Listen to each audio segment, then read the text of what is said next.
I don't really tell a lot of people my business because I had an experience where I was, you know, very open with everybody about my relationship and everything, and it kind of backfired on me because now people had their judgment of Kris, you know what I mean? Like, because I would only tell them the arguments that we had or whatever instead of telling everything, right?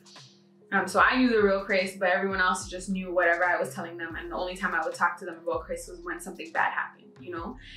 Let's say, for example, this never happened, but let's say, for example, Kris cheated, and then I went and told my friends or my family, oh, Kris did this, like, what do you think I should do? And then they tell me, oh, leave him, why are you still with him, blah, blah, blah, you know what I mean?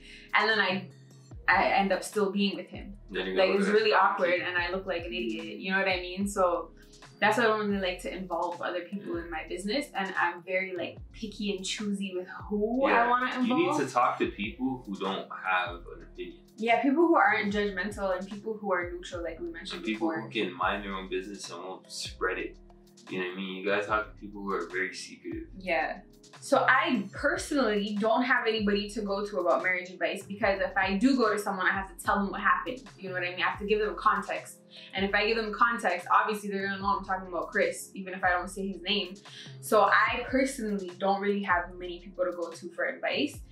The only time I'll ever go to anybody for advice is if I really, really, really, really am in a desperate situation where I don't know what to do. And then I'll go to somebody who is married, or who, at least to me, looks happily married. You know what I mean? Like, hey, have you ever gone through something like this? Like, what did you guys do, etc., etc. My mom's kind of biased. Yeah, definitely. She's kind of biased. Like, she always takes my side. I take marriage advice from her because, not because she was in relationships or anything like that. I just feel like she's very wise. Like, she's a 67-year-old woman who's pretty much seen it all and done it all, and like, that's like my backbone. And like, that's what I go for about anything, like pertaining to work discussions, how I deal with this person at work, how I deal with this at home, how I deal with this driving on the road, like, you know what I mean? Like, she just kicks that knowledge, and that's what I go to for my marriage advice. Some people would just tell you outright to dump the person, right? Without even like, cause it just is a quick answer, and they don't want to deal with it, right? Cause they don't want to give you advice, and they don't want to hear about your shit. And they don't realize how volatile that answer could be on such a vulnerable individual who might just take that advice and mess up their whole marriage, right? But like I said, I'm the type of person, I take things with a grain of salt and I make my own decisions. I kind of like ask for advice for a little bit of reassurance, but I'll never take someone's sole advice and say, okay, because this guy said that, I'm gonna do it now. Marriage is over. Like, you know what I mean? I'm not the type of person to do that, but you gotta watch that shit too, because some people just don't want to see you happy. Like, your right-hand man could be your worst enemy. So you gotta just take it with a grain of salt and like really hear what they're saying and be like, okay, I get this person's advice, but I'm not gonna take it for its entirety. The major key to a successful relationship is communication. Seriously. Because if you can communicate with each other and let each other know how you feel every single time, then things will run smoothly. That's what I think. Don't ever worry about what you're gonna say to the other person. Just say it. You're better off, because if you hold it in and you think something in your head, you're like, maybe if I say this, this will happen. Let me just walk away. Then, you know what? Walking away might help us an argument too, but it's always better to just, first of all, don't be too aggressive in your arguments. So you won't be too aggressive and you just talk it out. Then you might maintain a healthy marriage. Yeah, talk it out, because if you hold on to things, there's gonna be a lot of resentment, and then you're gonna hate the person, the other person not even gonna know why you hate them. You know what I mean? So just talk it out. And always try to have a competition of who's gonna be the bigger man to end the argument. You know what I mean? Rather than put your pride aside, because rather than competing as to who's gonna win the argument, compete to like who's gonna be the bigger man in the argument. Bigger person. Because I ain't no man. I know I have short hair, but What'd you say?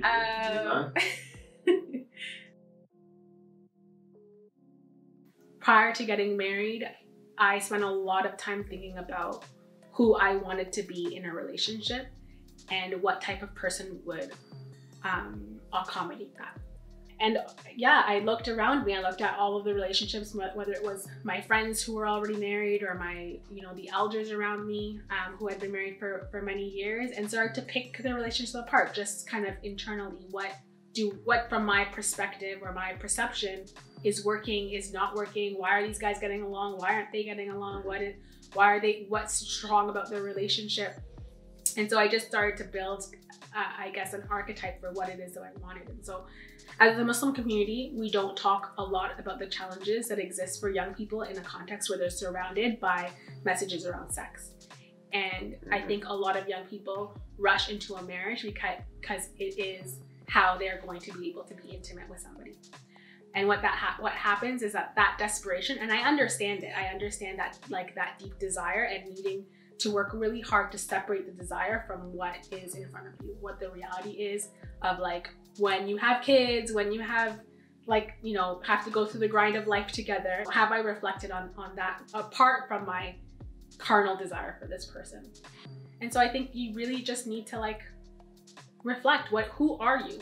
What kind of environment do you need to thrive in a relationship? He really thought about what it was that he needed. And so when we were having those conversations, it was clear that both of us were coming to the table with the kind of same mentality of having had thought for 10 years about, who were we, what were we bringing, and what did we need to actually grow, right? Like, from my perspective, I would say is the first question you should really be asking is, like, why am I doing this in the first place? Like, why am I getting married?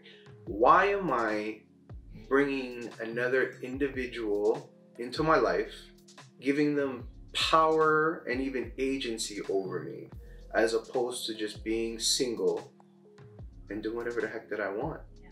I see a lot of young couples getting married. A lot of times it's pushed to get married to a person that they weren't fully in on in terms of being married to. But, like, that first year of marriage is a difficult one. It's fun and it's dynamic, but it's difficult because you're getting to know each other. And until you get through that phase, man, don't think of creating a life, because you can go through that phase, that first year or first 1 or 2 years, and then realize, like, shoot, man, we shouldn't have gotten married. And you see it because there's a lot of divorces happening in our community.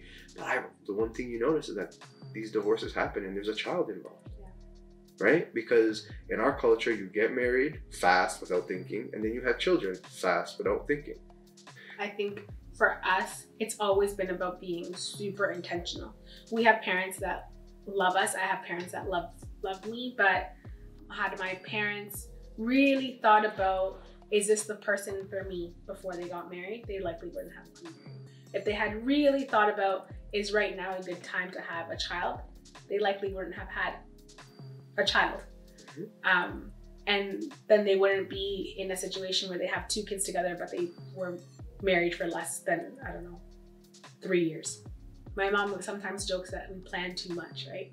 Like, what do you mean? Just have, like, an accident kid. Like, it's just, but I'm not interested in that.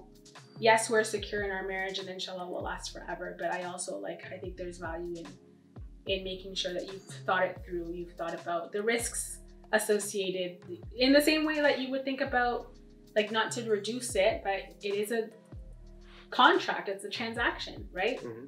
When you're gonna go buy something that's a big ticket item that's very important to you and very valuable, what do? You do your research and you think about it and you ask the questions and you talk to yourself and you look at your budget and you do all of these things. So why wouldn't you put that same amount of thought into who you're going to spend the rest of your life with, and then when you're going to have children?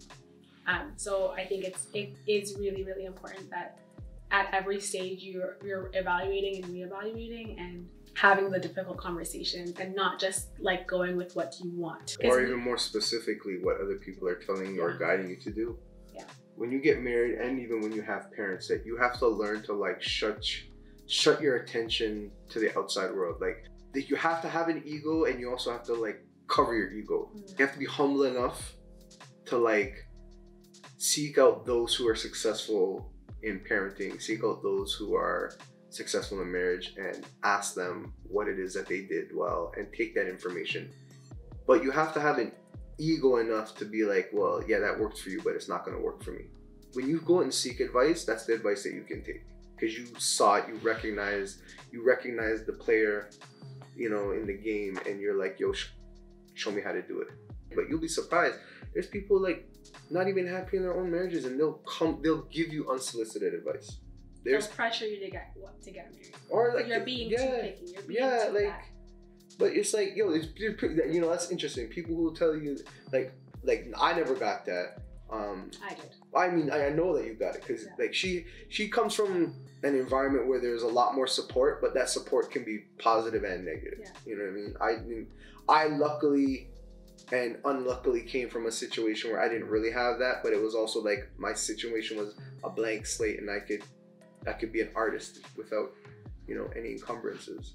You got to figure out it is who you are and what it is that you want, and then you go for it. And then the things that you know that you want, but you don't necessarily have the tools to achieve it, you go find those people who have that same thing, and then ask them like, how did you do it, so I can try and replicate it as best as possible as I can. You know, yeah, like.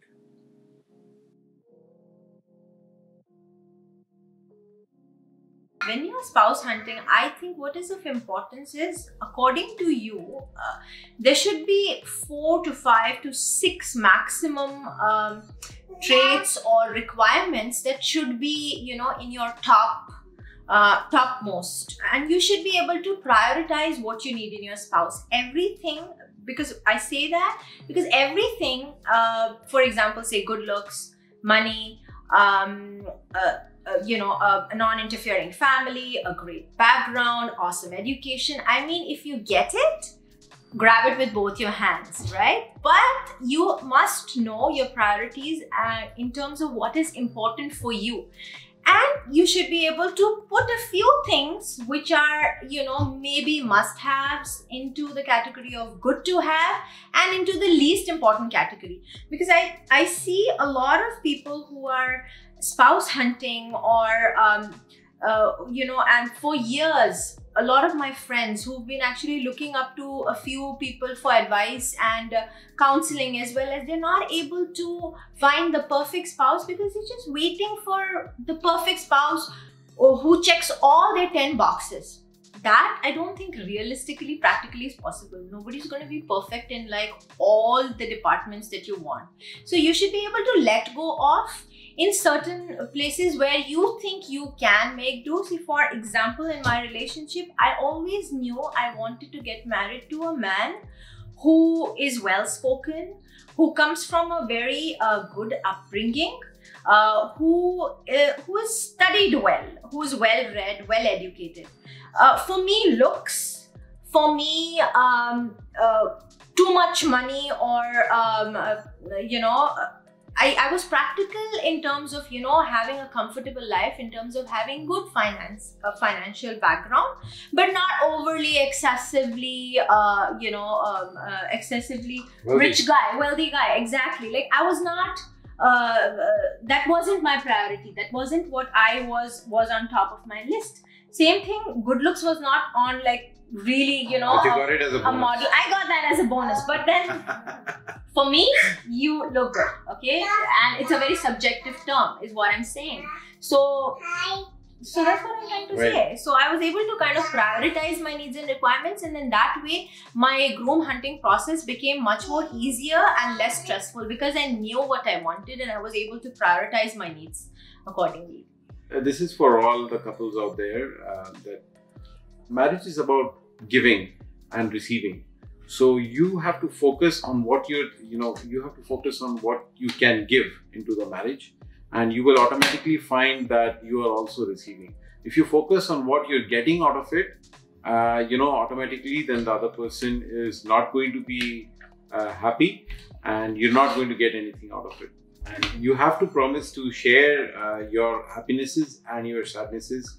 Every couple is unique. The challenges you will face are unique, and the way you respond to them is unique. You have to be perceptive to your partner, and if we do have challenges, we pray to Allah, and you know, we ask for guidance, and we resolve it. Discuss it. Yeah. And we resolve it within ourselves. Within I don't ourselves, think yes. we look up to any We've specific never person. gone and asked for marriage advice. We've just learned it as we go. See, in the end From of the our- day, the relationship between a husband and wife is one of the oldest relationship. It's been forever. That's how the world has been moving forward. So I think that everybody has an innate sense on how it should be, an instinct on how we need to take it. We have to follow our instincts. Make sure that we cater to the other person's needs without losing your own individuality. No other entity except Allah is there to Guide us. Guide us. Both of us, inherently, innately, we do not have a habit to involve people, which in a way I think it's good. I always see the good part of it. I think it's very good because we are able to that way resolve a conflict within ourselves by discussing, rather than having a third person perspective, which is completely different from the both of us. So the actual topic or the actual problem gets somewhere diluted, and then it kind of could go in any other direction, right? But having said that, I think we look up to we have experienced many good marriages and many good couples, right? Like people who we've met in our journey through life. People we want to that emulate. We want to emulate. So a little bit of everybody whom we've brushed shoulders with and whom we really could look up to for certain traits on how they probably have a relationship amongst each other, or how they're bringing up their kids, or both, or anything else. And I think it's done us good. We wouldn't know any other way rather than talking to each other, and discussing it amongst ourselves. Having said that, I still think that we've been very lucky or blessed, I would say, that we haven't had any such major issues. But, there are some bigger issues which couples might face, where I do encourage us to take help from very close family, parents, for example, or siblings, who can help mediate. Who you trust, actually, any person who you entrust with your... Yes, because it's always better that you involve the right people rather than go and have a failed marriage, because a marriage is a blessing and you should try to save it if it's possible. Obviously, both parties should have the intention of doing that and work towards it. Yes. But if you need help towards that, I would encourage you to go and, definitely seek help from, the people who would be willing to be there for you and help you with that. Yeah. This is just me and Aliya not having had to do that kind of thing, but I'm hoping that all the wonderful couples out there, also don't face such issues. But there are cases like of, very extreme for example, situations. and I hate to mention this, but physical abuse or physical incapabilities or something like that, which taking advice could help you bridge your communication gaps. So that would be, I'm not trying to, say never to involving others if required. I don't believe in going to your parents for marriage advice, because your parents, they want the best for you and they will care for you and they will be extremely biased towards you. Like I've heard about situations in marriages where like the mom or the dad got they're just too involved, or it's just they're too in favor of their person. Even if they say like it's their son, even though the son's completely wrong, you'll still find a way to justify it or be biased. So I'm not a believer in that. Even though like there have been situations where I would feel I'm so right about this, she's so wrong. Like how's this even happening? And it's so easy for me to just like tell my parents. I'm like, no, I'm not gonna tell my parents. Or I'm not gonna ask their opinion on it, because I know their opinion will be biased towards me, and there is a chance I could be wrong because she's telling me I'm wrong. I feel like that's the reason I don't share a lot with my friends either, and it's not a bad thing. Like I love my friends, I love talking to them about everything. But like when it comes to your issues, no one really understands it like you two do. Yeah. So like the people who are watching, I feel like the people who have your back are always gonna have your back no matter what, even if you're wrong, completely right? wrong, So like, and you're only telling them your so biased side that could be completely Yeah, wrong, yeah. but they're gonna listen to you. and then they will have a perception of an event or like our relationship, which is not true. Even because though of that even one though I could go situation. home and after and they'll be like, oh yeah, we solved it. Okay, yeah, we compromised. We're both kind of wrong. But then the perception with the parents kind of just sticks, right? Because they want the best for you and they're looking out for you, right? So anything that they could feel like, oh, this is wrong, you know, it's gonna be on their minds. I think when you first get married, there's obviously a lot you're going through and we're going through, and it's easy sometimes to just like dump it on someone else because like we don't want to talk about it. But be careful of doing that because that has implications on like how that person now views your husband, or because I talked about this person, I don't even talk to you about it anymore, and now that's a gap between us that like we never really fixed. So like if you have issues, work it out. It may take days. It's gonna be it's painful for it's sure. painful, but it's hard. But like that work just needs to be done for you to be a better couple at the end of it.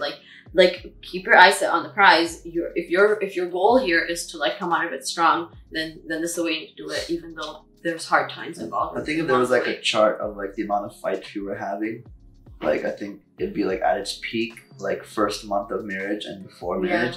And then it just kind of slowly, gradually just goes down, down, down. And there'd be like upticks. So we'd have a fight, but then after every fight, then we make sure we talk and we understand each other. Even though it's a long fight or whatever, you know, it's just painful.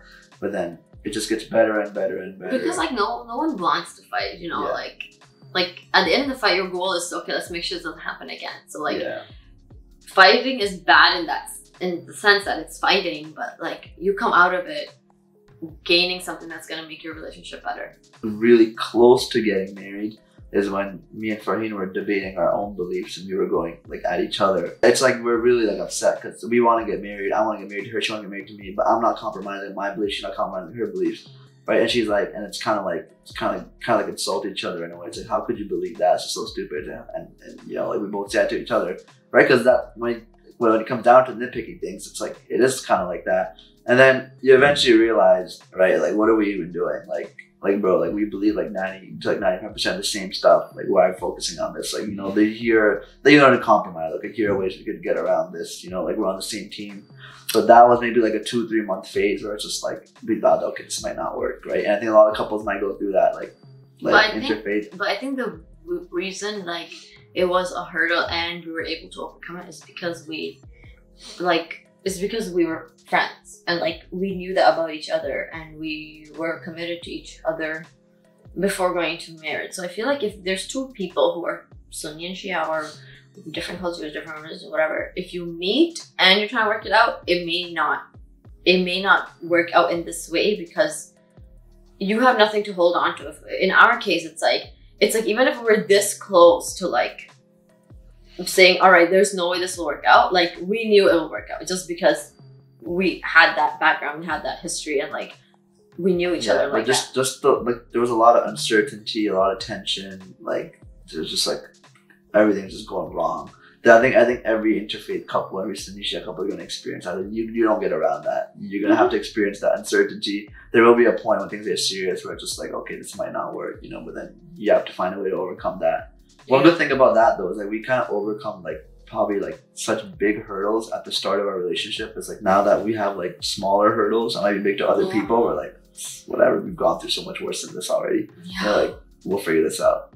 I used to think it was so cliche too when I was like maybe like early 20s or like late teens, hearing in like, you know, like conferences and stuff. It's all about compromise, right? Everyone says it, every Molana says it, every like preacher says it, every like therapist says it or whatever. It's like, it's just compromise. You have to be willing to compromise. Everyone has an ego, everyone thinks they're right? But even if you believe you're right, you have to take the L and just kind of accept that. No, like, you know, like I'm gonna have to be wrong a little bit here. You love the other person, you respect what they're saying, you respect their perspective, you understand like their way of life and like what they've been taught to, and like you don't always you don't always have to believe every single thing that the other person believes in, but you have to respect it to the extent that like that you're willing to be like, okay, this is really not that big a deal, like if we do it this way instead of this way. We want to focus on like what makes you a good Muslim in the larger sense, you know, like be a good person, do the things that like make you a good Muslim. And like when it comes down to the small things, like nobody's perfect, whether you're Sunni or Shia or whatever religion you are, you are not doing things 100% There, right. There's a million people believing a million different things, right? It's like, it's not gonna be perfect, but eventually the goal is to like be the best Muslim or be the best parent for our kids and like not confuse our kids and whatever it is. So yeah, I feel like we'll figure most of it out when we are put in a situation. But like theoretically, it's like we want to be teaching our kids to give importance to the things that like make you a better person, then give importance to like smaller things that will create more issues than they will do good for you.